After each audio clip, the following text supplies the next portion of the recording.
Greetings to all parents and guardians. Once again, we thank you for being part of these updates that we do every grading period. We hope that you were able to watch the videotape update for the first grading.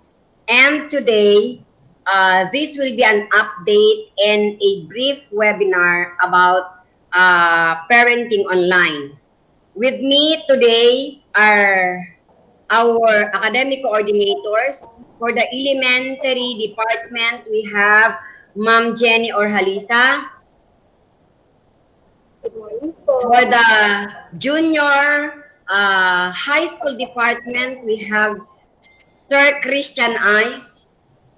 And for the senior high school department, we have Ma'am Denise Mahabage.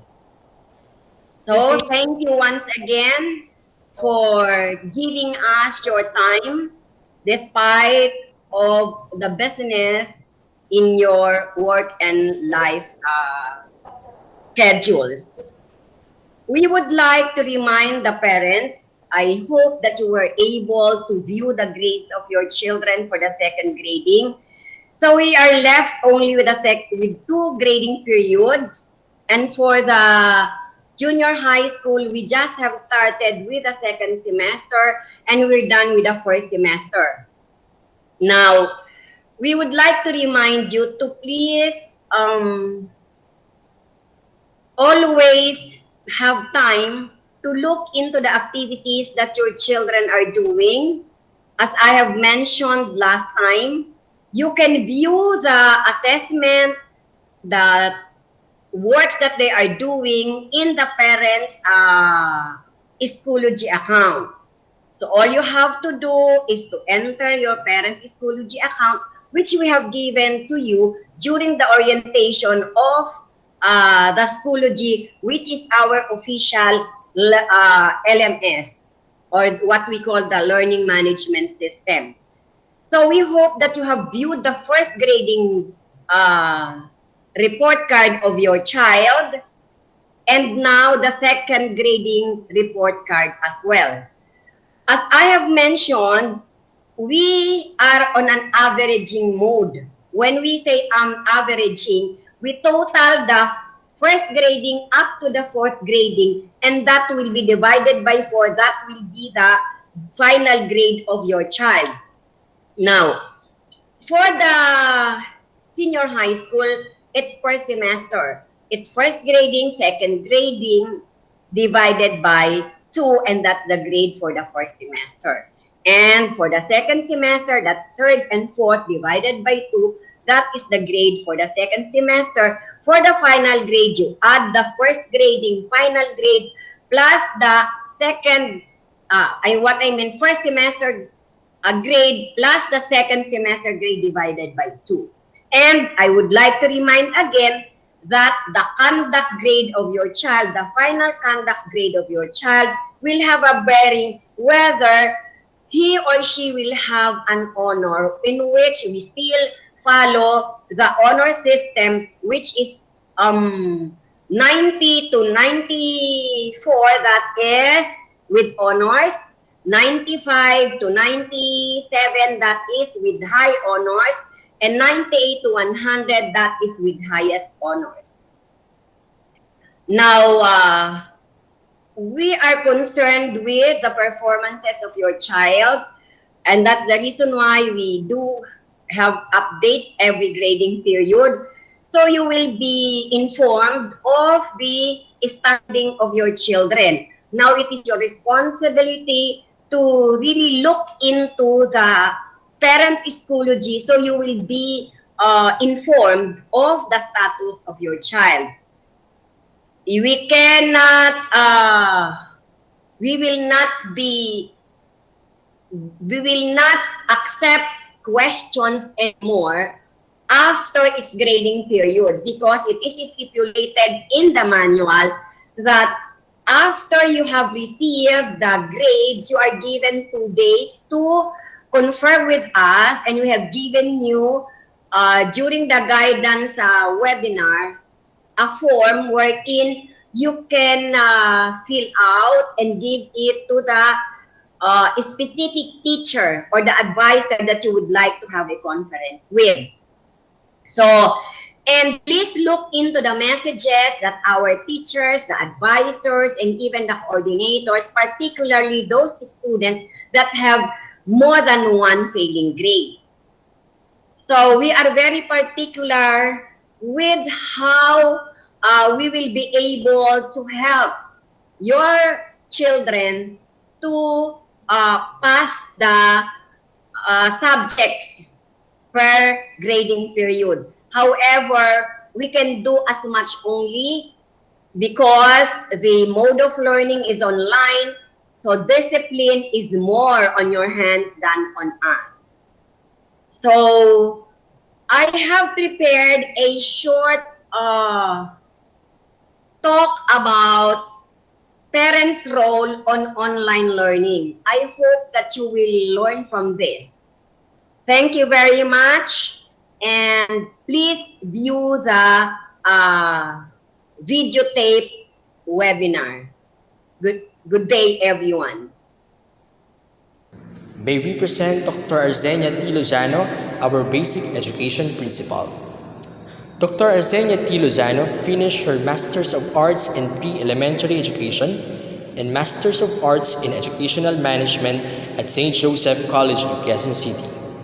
She earned her doctorate degree in Child and Family Studies at Miriam College. Today, she works as the Basic Education Principal of National College of Business and Arts, Fairview, and is likewise a graduate school faculty member of St. Joseph College in Quezon City.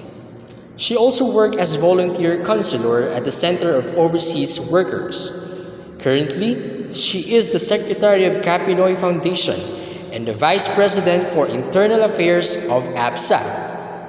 She is a licensure examination for teachers reviewer and an occasional speaker in parenting seminars. Dr. Arzenia T. Lozano considers her relationship with her husband, children, and her teachers as her paramount achievement in life. Let us all welcome our principal, Dr. Arzenia T. Lozano. Good day, parents and guardians. This short sharing about parents' role on online learning, I hope will enlighten you better. And I do know majority of the parents are doing most of what I will be discussing, but it is just a reminder to all us parents that it is a different mode of learning that our children are going through. If there are anxieties that are experienced by the parents as well as by the teachers, so much so with our children. And that's the reason why on the part of the teachers, they were oriented on how to handle the students now on online learning or on online education, and even the students.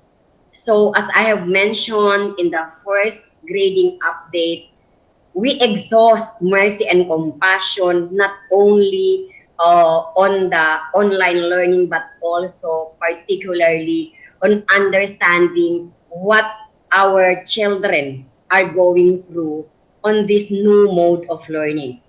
So let me share with you some of these researches that were made on online learning and the role of the parents.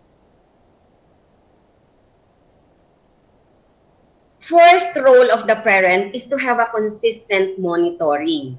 When we say consistent, it should not be only on the first grading. It should be all throughout the course of the study of your children. So there should be daily checking on the progress of your child. So how do we do that? Now, because we have the LMS, the Learning Management System, in which all the tasks, even the grades of your children, can be seen in the parent's account. So every day, you have to check on what the progress of your child, whether your child has already submitted the assigned task, what were the grades that your child got for that particular quiz, and also check the number of assignments, tasks completed. When is the deadline? Was he or she able to meet the deadline? For your information, and I have discussed it before, that we have extended our deadlines for the submission of the performance task. I forgot to mention a while ago that what we observed in the grades of the children that failed are the non-completion of the performance tasks. The performance tasks are scheduled particularly on the weight of the performances that should be given to the children per grading period. So we do have schedules for that also, and we give it to your children in advance, and they are given scheduled submission. However, because of this online, we give more time for them to submit, to catch up with whatever they have left off. And it is the role now of you parents to check what are these that they were not able to submit, and what are the reasons why they cannot submit it on time, or are they finding it difficult. Help, guidance from the parent is badly needed during this time. And then you also have to check for your child's understanding of the lessons that is being tackled. As what we have mentioned, you are now not only the parent, you are the parent teacher. Okay, so more weight is given to the parent on online education. Unlike before, some parents send their children to us, and they what they feel is that we will be the only one that will monitor, that will guide their children. This time it's impossible because there are limitations. Your children are at home. It's not a face-to-face education that they have right now. On the other hand, the teachers do monitor also. That's the reason why you will see in the School G the dates of submission, what are the lessons that are being tackled. So you really have to find time to discuss it with your child. What are these lessons that he or she seems complex, difficult to understand? And the on-task behavior should be explained to the child. What is that on-task behavior? Of course, on the first grading period, we will understand that the child is still groping on how to do the tasks. But this second quarter and the third quarter, the child together with you, the parent, should have been able to establish the on-task behavior, that whatever should be done, you have now a schedule, just like what we do with your children. The only thing that was not practiced was the face-to-face, but the routine is just the same. They have to report on time, and that should also be given an emphasis on your children. If the class starts at 8, they should be ready. They have taken their breakfast, they have taken a bath, all the hygienic procedures are done, and ready to face the class on synchronous and even on the asynchronous. That's the reason why we ask them to wear even their uniform, top blouse or polo uniform, for them to feel that the task today is for you to be a student and listen and participate in the class discussions. and also assist in developing schedules and goals. So it's important that you sit down with your child. If these are the tasks that are required, there will be a quiz on Friday. So you help him to develop schedules and what are the goals that if, let's say, for example, first grading, the grade was not that high, and your goal is kulang tayo ng 3. Let's say she got 72. So, you owe yourself 3 points for you to pass. So, your goal is to have above 3 from the 72 for you to be able to pass the first and the second, because as I have mentioned, averaging. And then the most important one is to teach the child time management. How to manage his time. Actually, uh, there are more time that is given to the child to study because he does not have to wake up too early to travel. And he does not have to travel back home because he's home. So there are more time that can be given to do the assignments and the tasks. And another thing, the class is synchronous and asynchronous. In the synchronous class, if you will notice, we do not consume the 2 hours. The teacher discusses the topic and then they are given ample time to do the task for understanding mastery before they are left off with the asynchronous for the next day.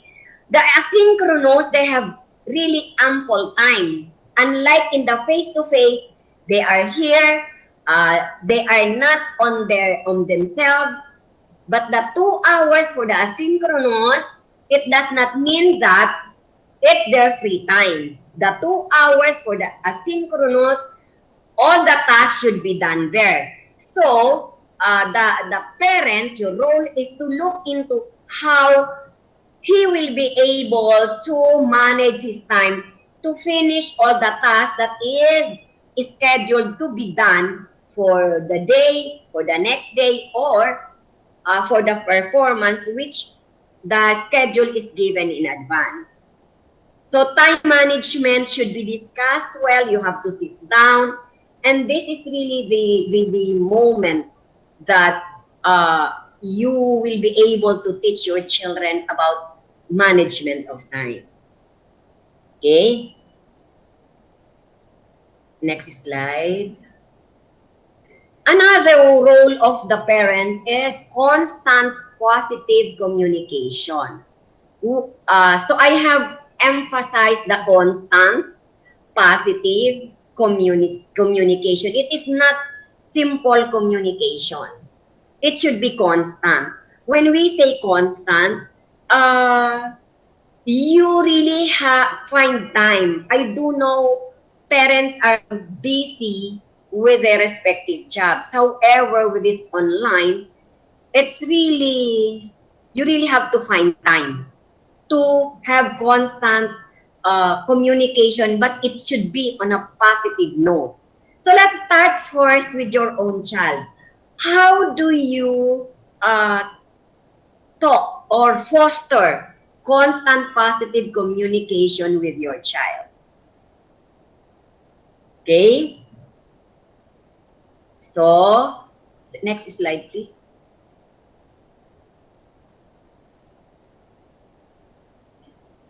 So, when you communicate with your child, you really have to find time. Make the time to talk with your child. It's not only quantity time, it's quality time. Even if you are with a child, but it is not a quality communication that you give to your child, I will be discussing with you examples of the communication that some parents do to their children, which is not advisable. So this should be a positive communication. We always have to consider that these children are stressed. Not only the parents are stressed, the children are stressed, everybody now are stressed because of this situation that we have. And of course, stress is inevitable. It is part of our lives. And stress can be taken as positive. It is just a matter of how do we handle stress. And that's the reason why we have to communicate and understand that our children are experiencing stress with this online education. So we really have to have patience and understanding towards them. When talking with your child, particularly for elementary parents, get down to their level if necessary. What do I mean by get down to their level and maintain eye contact? Siyempre, you're too tall for the child. Your height and your build, what? It gives them a feeling of power. Power coming from you. And there are some children that they really fear parents. So, when we talk to our child, we really have to level it down. Particularly, anong level? You have to sit down with a child, eye to eye. Even with our adolescents, do not communicate with them. Both of you are standing. You have to really find a nook, a very private nook, if you really want it, private talk. And when you talk to the child, look into the eyes of the child so that the child can see the sincerity. It should be and it's not under the pressure. It's not because the child will be scolded again, because that's the feeling of children when you ask them or you sit down. We have to talk about something.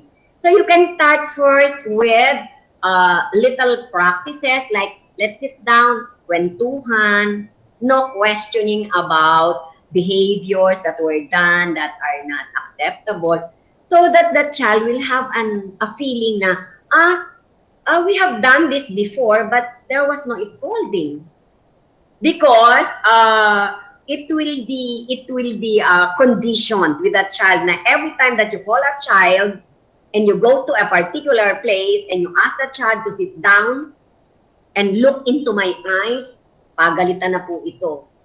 So we really have to reverse now because, yeah, as I have mentioned, they're going through a different mode of learning. Allow your child to finish talking and really listen to what they are saying. Control your emotion. So let the child talk. Let's say, for example, I've seen in the parents portal that there were assignments that you were not able to finish. So, what are the reasons why you are not able to finish? I can offer help. Just explain to me or tell me how we will go about finishing the assignment with a low tone of voice. Okay, and then ask the child, for the child to explain. Do not butt in while the child is still explaining. And even if we are on top of our temper, sabi nga hold, hold your breath. Okay? And that's really the role of parents nowadays in parenting these adolescents and children that we have. Because of the advent of technology, there were changes on their behaviors and even on understanding about their roles as well. Okay, next slide. So, consider these helpful phrases for positive communication. These are examples. Label your child's behavior, not your child. So, if you will scold your child, you really have to let the child understand that you are not mad or angry at him or her. It is about the action or the behavior alone. It is just like saying that you are my child forever. Okay? It will not change whatever will transpire between you and me, because unconditional love of parents will always be there. However, I'm talking to you because it seems that what you have done is inappropriate. So it is not about the child, it is about the behavior. It should be clear with the child. You really have to let the child be confident about the love that you have for the child. It's not only through words, it should be seen through your actions. So let example, you are a bad child. Instead of saying you are a bad child, better if it's coming, it hurts my feelings when you talk to me that way. Instead of saying na, you are bad, you are stubborn, bastos ka. Instead of saying that, I'm really hurt with what you have said. I feel sad. I feel I am inadequate. Yung purong I feel, I. Instead of saying na, you are bad, you are not good, you're not like your sister. So, do not label. It's only the behavior that should be corrected. Start sentences with a positive statement. It is just like majority of you are working in different organizations, and even I think there are managers here, heads of an organization. Whenever we talk to our staff and they had committed an offense, we start it first, di ba? We call it the sandwich approach. We do not do it na pagpasok ng opisina natin, sit down. Why did you do this, do that, and do this? Di ba? We start first with, you have performed well in so and so. And then, next will be, I am sad that with all these very high evaluations that you have, we are here now with a concern regarding your performance, just like with our children. So example, Sophia, oh, my child, oh, my daughter, you are intelligent girl, I know. Mana ka kay mami. Yung mga ganun ba? Now, let us discuss and find ways how you can accomplish your performance task. So, you have already mentioned to the child na intelligent ka naman. Or you can say, Sophia, or Anton, you are a very industrious, independent son. Now, let us discuss and find ways how you can accomplish the performance task that you have not done. Kasi, masipag ka naman eh. Matalino ka pati. O tingnan natin, ano bang nangyari? Pagtulungan natin. Ganon yung pakikipag-usap. Do away with, what have you done? Look, your performance task is not yet done. What are you doing? You are always playing with your computer, with your cell phone. You have not done your performance task. I will now give you a sanction. So discuss it first. Atas mo muna siya, and then discuss whatever the concern. Start your sentences with a positive statement. Okay? And then reinforce your child's feelings. How do we reinforce our child's feelings? Now, we accept the reality na children do want to watch Netflix, play video games, to play with their gadgets. However, like my example here, oh Matt, I know you want to watch Netflix, but you can watch after your homework is finished. Okay, we do not say like this, well, do not watch Netflix, ha? Netflix is bad. Why are you watching also Netflix? Oh, if you're saying that Netflix is bad. So, we can rephrase our statement, reinforce the feelings of the child na it's really fun and enjoyable to watch and play. However, before you do that, you have to do your homework. Okay?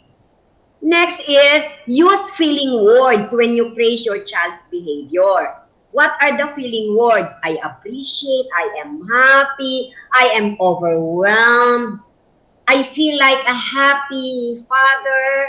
I am a very good parent. Yung mga ganon, very positive feeling words ka. Okay? I am so happy you finished your homework on time. This calls for a spaghetti celebration. Isn't it? Cooking simple dishes for them. Let's say the paborito is spaghetti, fried chicken. Usually these are the favorites of our children. So whenever they do something that really made you happy, so offer some reward in the simplest form. Okay? Use I statements to tell your child what upsets you. Okay? Use I statements to tell your child what upsets you. Example, when you did not attend your online class, I felt worried and angry. Instead of saying na, nakakagalit ka talaga ha, alam mo ba, yung mga ganon. So instead of saying that, you can start with, oh, I saw in the Schoology that you did not attend your online class. I felt worried. I thought you're sick. However, you are not sick. You are just sitting there and playing with your gadgets. I feel angry with your behavior. Something like that. And use you statements to point out good behavior. You have done a great job this second quarter. When we discuss the grades, we open our statements with the positive grades first. Do not open your statement with the failing grades. Let's say, oh, your grade in English improved. Last quarter, you got 80. Now, you got 81. Very good. We are improving. So, also with science, okay? Last quarter, that's 78. Now, we are with line 8. You got 80. Very good. And so on and so forth. And then, kung meron siyang mababa, bagsak, so that's the time you focus. Oh, the Filipino subject, last quarter, your grade was 78. Now, your grade is 72. What seems to be our problem? What seems to be our concern? Okay, I'll write it down ha. We will discuss later on what can we do. We still have 2 more quarters. Hahabulin natin to. Kaya natin to, di ba? Kaya natin to. Baka meron pa kayong mga gestures na kaya natin to. Together, we can do it. Right? Okay. So, next slide. So, when talking to the teacher, of course, our teacher were given orientation on how to communicate with you. Okay? So, if you have concerns with our teachers, by all means, you can email me in my portal. And some of you, we have already communicated with you. However, when you email us with whatever concerns that you have, we will appreciate if it is documented.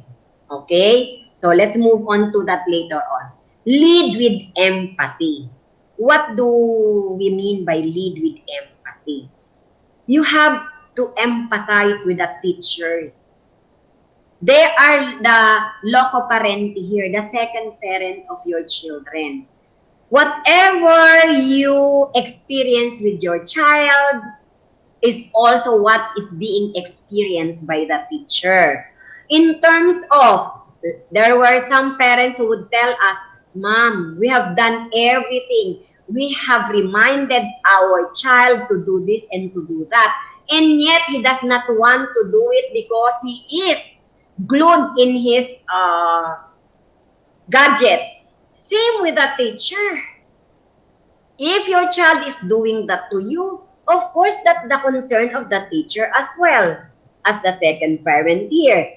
If he is not disciplined in some ways, then it will also be observed by the teacher. So empathize with the teacher instead of blaming the teacher for not helping out your child. Ganito lang yan eh. We have na hindi ma-discipline. Of course, we have to work hand in hand in disciplining your child, particularly in following online netiquette. First grading period, before the first week of the opening of classes, was spent on discussion of the student manual, the online netiquette, what are the do's and don'ts. So it's very clear to them. Let's say, for example, during the synchronous, they have to open their cams. Yung camera nila. They are not allowed to message. Only pertinent messages should be typed on the chat box. If they type vulgar words, offensive words, they will be sanctioned. Because remember, that's the reason why we have the LMS, because this is recorded. Everything that the teacher, the parents, the students, all messages, all tasks are in the Schoology, and we can always go back to it. So be sure that you really look into the Schoology account of your children. Like say, for example, you notice that your child is not listening when the synchronous class is going on. Remember, like what I'm doing now, what I see in the monitor is the PowerPoint. I cannot see the participants. So during discussion of the teacher, it is now the responsibility of the student as well as the people at home to remind, oh, discussion, why is your camera off? And when we're talking of the junior high school and the senior high school, we expect that they are responsible enough to follow the netiquette rules. But there are cases wherein some children cannot really open their camera because some gadgets, when it is a synchronous and there is a presentation going on, particularly if there are videos that is being used by the teacher, it will depend now on the capability of the gadget that they have. Now, we do not force the parents to have to change their gadgets because we do understand. If this is the only gadget that is available to the child, as long as the child can go online, and we look into the authenticity, whether it is really true na this is the only gadget and so on and so forth. So the advisor, the teachers do well know if the child is only telling a lie. So we cannot really enforce all.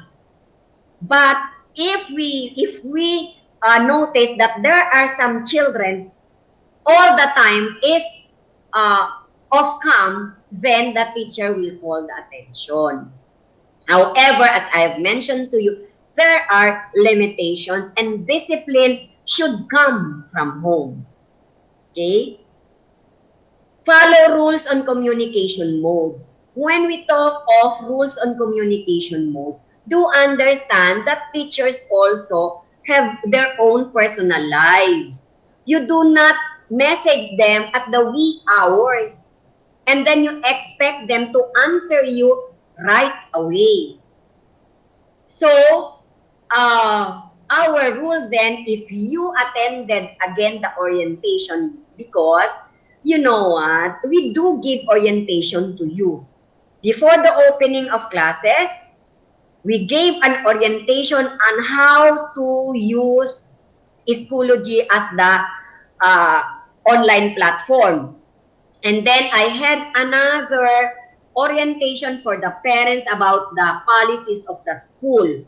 It is your responsibility to be part of these orientations and even these videos that are uploaded to the Schoology for you to watch. If you have the right to question us, if you have the right over many concerns, then you also have to have responsibility as a parent to really monitor what's going on in the school, your child, teachers, and like this one. We will have another one right after the third grading period. So every grading period, there will be updates, there will be short talks about information, researches that can help us as parents to together help your children succeed in this online education. Speak non-judgmentally. So, when you communicate with the teachers, as I have mentioned a while ago, huwag maging judgmental. Kasi, it should be based on records. It should be based on documents. Just like us, we are all ready. If ever there will be concerns, if ever there will be questions, I always advise, remind my teachers that everything should be documented, no stone that should be left unturned, so that if ever there will be questions later, we have the documents, you were able to communicate it with the parents regarding the status of the academic grades of their children. However, it is your responsibility to look into the grades of your children during the viewing. So if you did not view the grades of your child in the first grading, second grading, third grading, and you will only view it on the fourth grading and it's already the final and you will be questioning us, I will be giving back the question to you.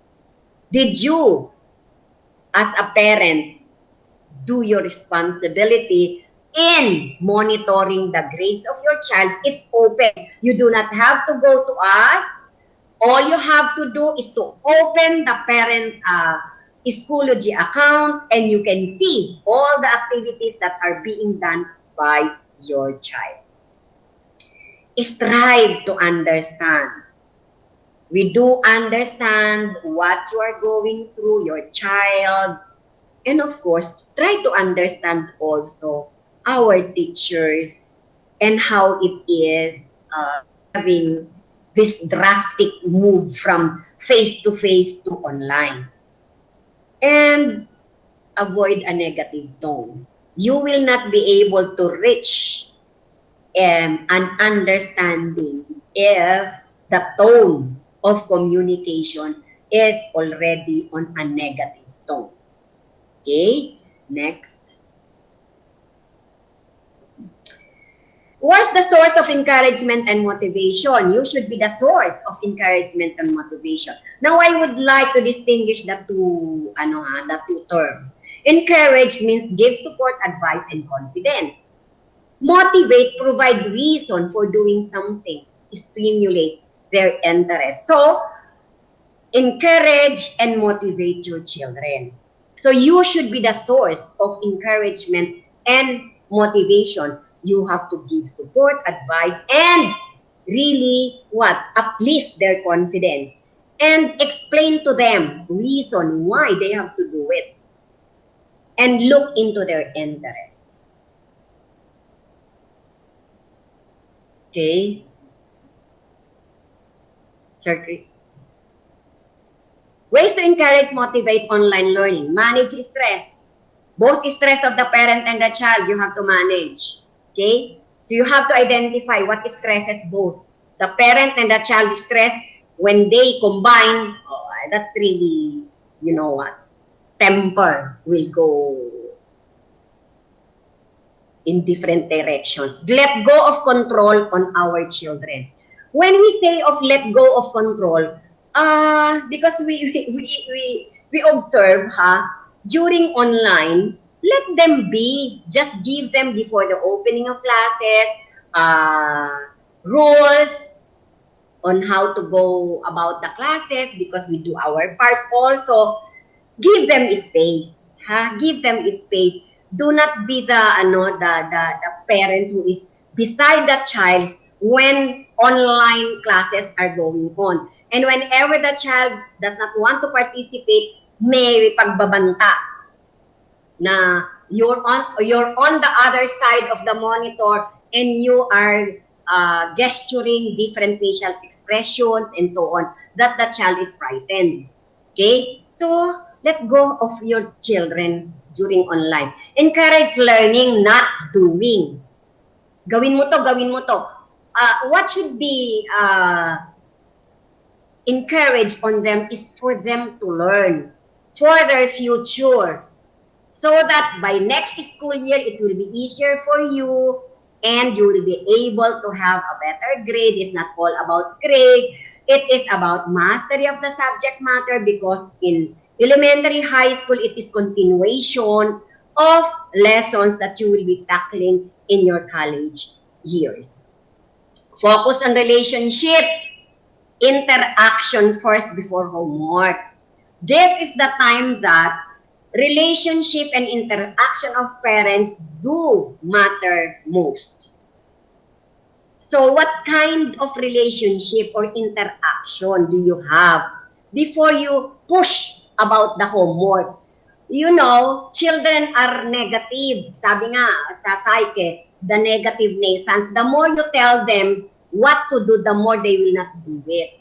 So you really have to focus first on your relationship, on your child, and how do you interact with each other. Because if you have focused on that, it will be easier for you to let the child do the task that is required of him or her to finish on time. Supportive than accusatory. You have to set standards. When we say supportive, you lend a hand for that child to finish the task, to study, than accusations. You are accusing. Accusing of what? Oh, I know. The reason why you were not able to do your performance task is because we're on our work and you just did something else, and so on and so forth. So, nag-a-accuse ka na. Instead of accusing, be supportive. Sabi nga ni Dr. Daniel Siegel, name it to tame it. What do we mean by name it to tame it? Be factual. Be factual. So that you will be able to curb whatever the behavior of the child. Communicate. Provide a stress-free environment. What is a stress-free environment? Okay? stress-free home environment. Okay? Space just for learning. Declutter the space. We do not naman require a separate room for the child. Even as a nook at home that is quiet, peaceful, comfortable will be enough. Make the space visual as if it is really a place for him to study. There are no nuances, disturbances, and others. It's really a place for learning. And then it should be well lit. Aside from well lit, it is well ventilated. And that is what he will call his personal space. Okay? His personal space for his learning area. So that should be important. That should have been established before the online. And we have mentioned that in the orientation that you really have to provide. And I hope there are no more passing here and there, barking of the dogs, and so on. Okay? So let's move on to the next slide. Parents as role model. So another role of the parent is you are the model. Follow your own rules. If this is your rule, follow the rules. If you have house rules, it should be discussed. And when you have rules, it should be participated by the children, whether they can follow the rules. When we set rules, it should be smart, no simple, manageable, di ba? Okay, attainable. Okay? And then, communicate it properly. Give ample time for them to adjust in the rules that you have set. Now, if you have different ages of children, of course, there will be individualized rule. Particularly if you have a college, iba yung rules in some particular aspects. If you have elementary, so it should be discussed. There will be general rules. There will be specific individualized rule for the children and for you as a parent. If you have a rule, if you have a house rule, the first that should follow that rule are the parent. Model ka nga eh.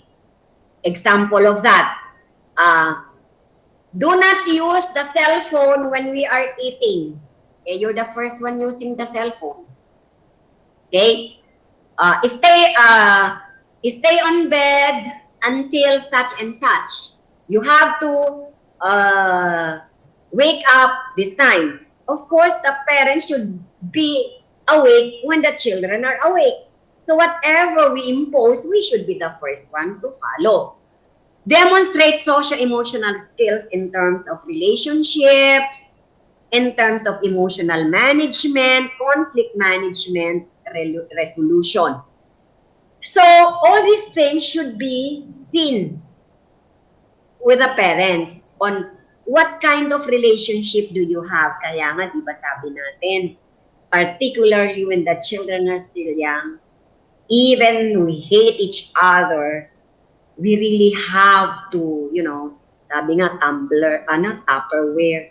When they are already grown ups and they do understand that there is no perfect marriage, then that's the time to discuss with them na, okay, we do fight. But at an early stage, kasi, whatever kind of relationship that you have as married couple will have an impact on the relationship of your children with other people and on his or her relationship with himself. Okay? Emotional management.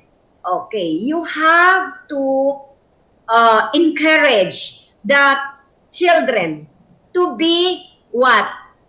To show their emotions properly. When they are happy, when they are sad, when they are jealous, because the home is the first basic environment that the child will learn all these emotions.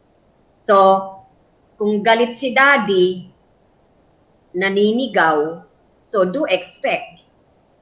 So it should really be modeled. And this is also our concern in the online. Sabi nga whatever your behavior attitude offline is carried on to the online. Okay? So teach our children by being a role model in terms of conflict management and resolution as well. We cannot do away with fights with classmates. However, they really have to know how to manage conflicts and how to resolve it the way they see it from their parents. Okay? And technology concerns and issues should be discussed very well with the children. If you have many children that are using the gadgets, then it should be discussed properly with them. How many hours will be spent by child A, child B, child C? Where will that child be seated? Will he be using the same nook for where ate or kuya is using, and so on and so forth? Okay? Yes, sir. So with this online education that we are having, these are the life skills that our children are gradually learning. Self-discipline. They have to learn self-discipline. Discipline themselves, but also with the help of the parents on how, what's the behavior, what's the attitude on online and even on synchronous and as well as asynchronous uh, setting.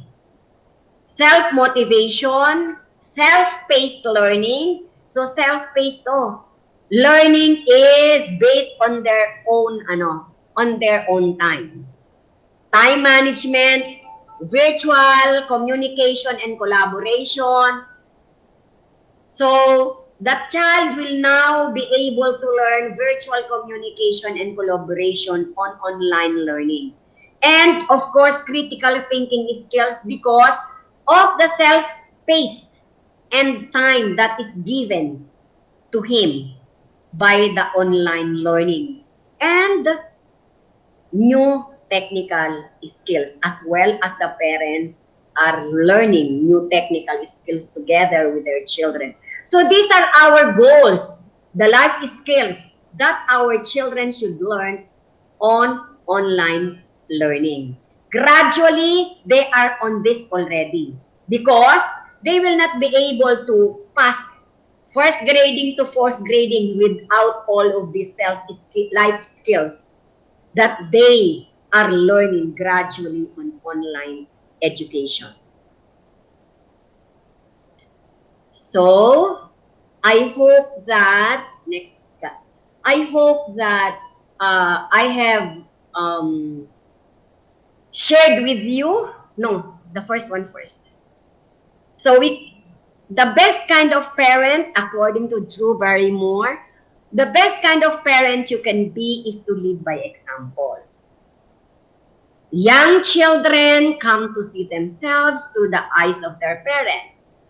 The way you speak to her is the way she speaks to herself. Okay? And to end this short sharing, we in the school administrators, the teachers cannot accomplish all that we need to do without us working together. Together, may we give our children the roots to grow and the wings to fly. And that's really the goal of NCBA. For us together to hone not only the cognitive, but the holistic development of your children. Good day and thank you for the time that you have spared today. Thank you very much.